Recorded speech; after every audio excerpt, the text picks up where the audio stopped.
We will continue to develop many more attractive products for years to come. This was said by the CEO of Fujifilm on the FUJIFILM X Summit on the 20th of February 2024. And it wasn't said as a side sentence, as something that you just brush off that doesn't mean anything, but rather as the ending to an opening statement for other people to start talking about the FUJIFILM X106. And because of that, I think this sentence warrants further looking into what it could actually mean. Because it doesn't just suggest that ongoing camera lines will be developed further and further, but it could mean that Fujifilm is planning to release new cameras that aren't even on anyone's radar yet. I have used this intro twice already and it just won't stop with Fujifilm this year. It doesn't look like Fujifilm is going to stop teasing new cameras that either no one was expecting or have been waiting for a long time. So they are again releasing a unique camera in 2025 that wasn't on anyone's radar yet. Reported by FujiRumors.com, they're currently sourcing a whole lot of 1-inch sensors from Sony for their new camera that's planned to release in 2025. Obviously, it's going to have this 1-inch sensor, and I assume it's going to be a fixed lens camera because I can't really see them creating a whole new lens lineup just for this 1-inch sensor. Now, Fujifilm would have the perfect opportunity to create kind of a monopoly on fixed lens cameras. Firstly, this 1-inch sensor one, the X100 series for the X system, as well as this GFX fixed lens camera that I talked about in a video earlier this year that they'll also release in 2025. This is actually a great step for Fujifilm because it might get people interested in their brand,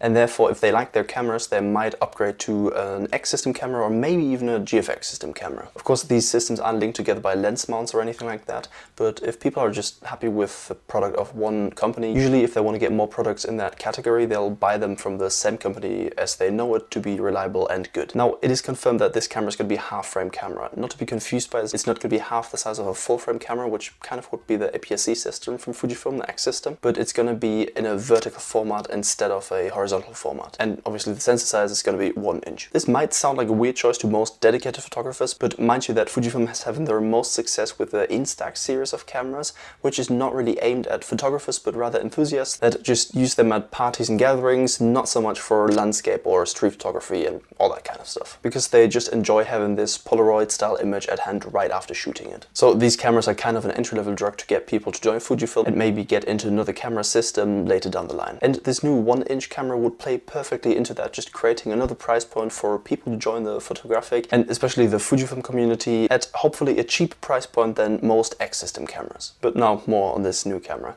Patrick from FujiRumors.com suggested that they should have probably rather focused on continuing one of their ultra-compact camera lines that they already have instead of going for a completely new one. After all, they do have a whole lot of ultra-compact camera lines dead in their closet. Namely the XQ2 and the XF1, which were both ultra-compact cameras with no viewfinder that have just not been continued. But also the X30, also a super compact camera with a viewfinder though, that was released in 2014 and could be bought for around 550 euros new back then. And I think that is exactly what Fujifilm is going to do. They're going to bring back one of their ultra-compact camera lines, hopefully the X30 in my opinion, and they'll bring it back with this 1-inch vertical format half-frame sensor. As I said, I hope it's going to be the X30 because I think especially for people that just want to get into photography, that already have experience with their smartphone, it's very important to have this professional camera feel with a viewfinder on the camera instead of just going for a camera like the new XM5 that Fujifilm released a couple of weeks ago, because that just has the screen. I think people that specifically come from a smartphone, for example, they want the viewfinder there. I can imagine this camera not being particularly popular among current Fujifilm users that already have their GFX or X system